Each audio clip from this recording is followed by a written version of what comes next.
We tapped in right now with the good brothers. You've paradigm shifting activities with the great guys. I got my brother BenX or Rizza Islam here, and also my brother Basheer Music.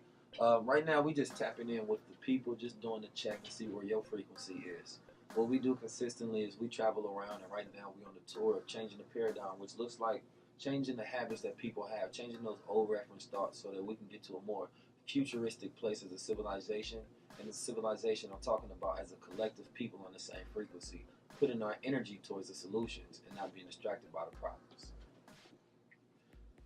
So I know we sort of letting the show just freestyle and we just doing drops and we just speaking to the people as we check in. Brother Rizza Islam, I want to know from you is if there's one thing that you have 5 minutes to tell someone or 1 minute to tell someone, what would it be? The topic would be unity, and the frequency on that will be urgent right now. It needs to happen as of last year.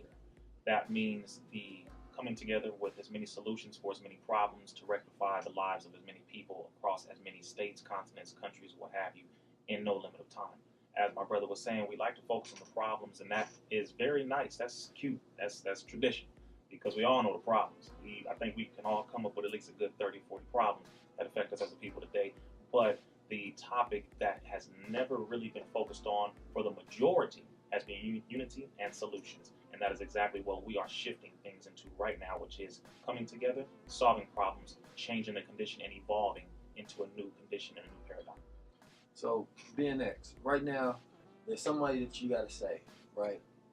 But this man only has a short attention span. He's only going to listen to you for a quick amount of time, and you have to say something very quick in order to get his attention, in order to change his mindset, or at least to put him on that journey.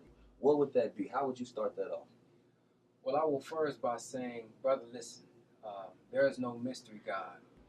And to prove that there's no mystery God, anytime that you've been hungry, you went to the refrigerator. Anytime that you've been thirsty, you went to the refrigerator, you got yourself something to drink. If you ever need some money, you either started going outside working for somebody, you ask somebody else, which is a human being, for money. So first I'm going to tell them to tap into the God within, which means they have the power and force within, and then prove to them how I'm able to do it, as well as first being an example and show them and give them the knowledge, wisdom, and understanding how to get out of their own situation, because I can tell them all day the solutions. I can tell them all day many information, but if they don't understand it and digest it and understand that they have that power to change their own condition, it'll never work. Whew, you just changed my life, brother. Thank you. I appreciate that. I'm about to be one of you conscious brothers. You know what I'm saying?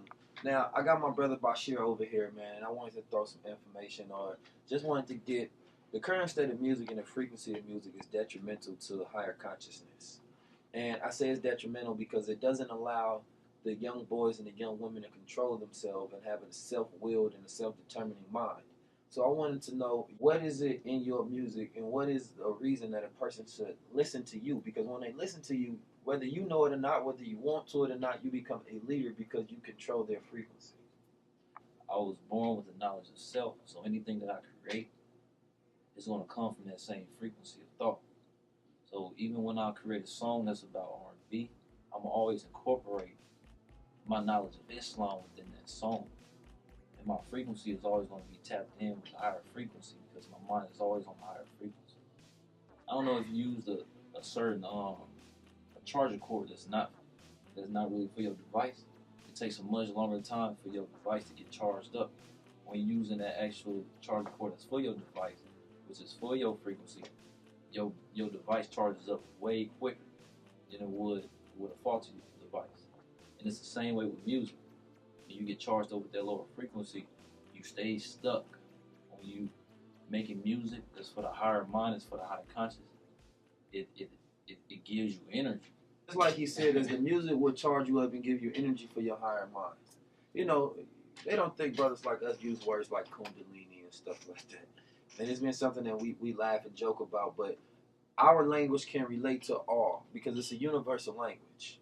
You know, and the language and the way of life that we live is based on the way of life. It's not based on a paradigm of religion, but it's based on a way of righteous living.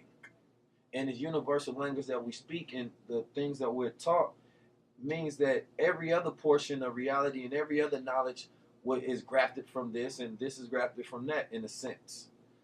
Meaning that, you know, if you're a yogist, if you're an atheist, if you're a Buddhist, whatever you are, in these teachings that we learn and the things that we speak, there's going to be parts of that branch knowledge that you have, but you could get from the source root. So when we talk about our higher mind, we talking about those Kundalini forces. When we talking about doing salats, it's not the same as doing a yoga, but it does give you to that prana breathing. Now, what I'm going into right now is saying that there is no limitations of the knowledge that we have. It allows us to walk into all schools and still be masters, teachers, leaders, thinkers. So I know that my brother Rizza Islam can go on a multitude of topics because there's no limitations. There's no paradigm that says, okay, this is the wall. Don't go no further. You can't ask any questions behind this. You can't go into this depth of knowledge. That doesn't exist in our paradigm. There's nothing that Brother Ben can learn is going to be some superior knowledge and be like, damn, I got to get rid of what I knew before. We tapping into the paradigm of learning universal knowledge to solve specific problems, and a specific problem is the plight of black people in America. And once we get control of our frequency and we dominate that, then we will change what the paradigm is to something that's more righteous, in tune. And until then, we gonna keep on shifting. Peace. Peace.